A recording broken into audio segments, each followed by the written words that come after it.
Happy Saturday, folks. From rainy, cold Salem, Oregon. But that's okay, because Christmas music's playing on the radio. So we're doing all right.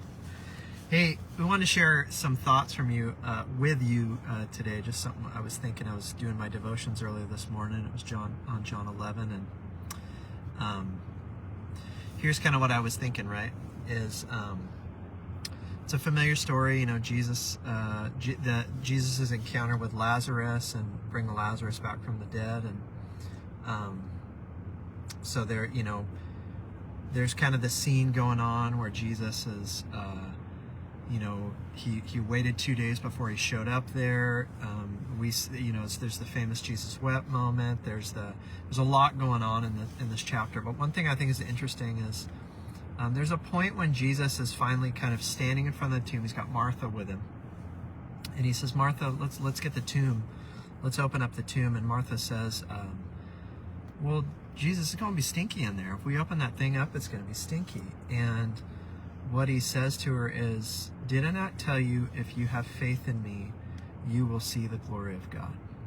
So he challenges her. He doesn't ask a lot. He just kind of in that moment, he's kind of asking that simple question of trust, right? I know that you think something's dead in there, but let's get it open and put your trust in me and let's see what I can do.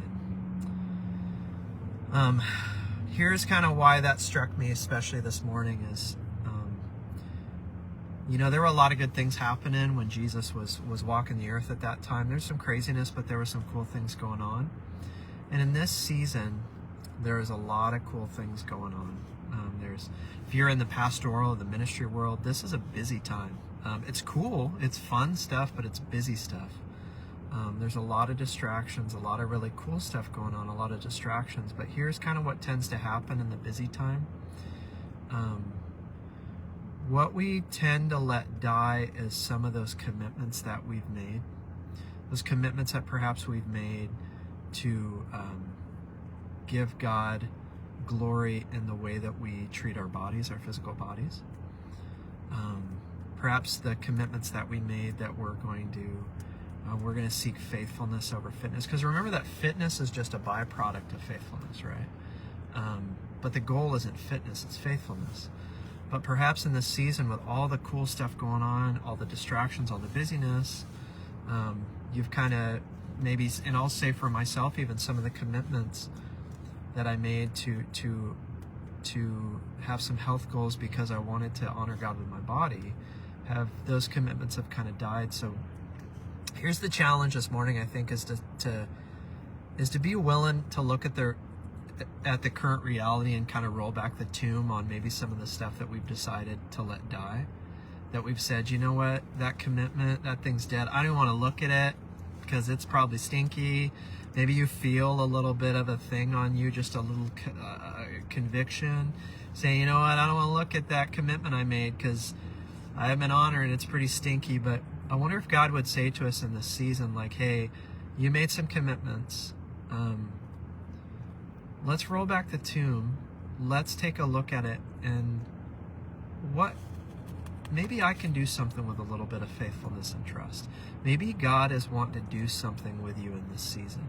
Not shame you or hurt you, but I wonder if God would have something to say to you in this season right now, where perhaps you've let some of those commitments die, but God's saying, let's roll back the tomb, put your trust in me, and the journey's not over, right? Because remember, there's an old theologian I love, J. Vernon McGee. He's a commentarian and a guy that I've listened to for a long time, and my grandparents listened to, but he says our job is trust and faithfulness. God's job is the miraculous.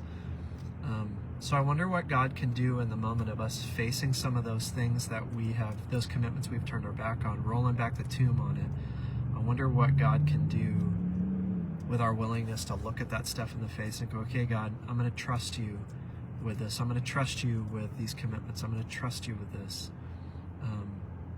So yeah, I don't know.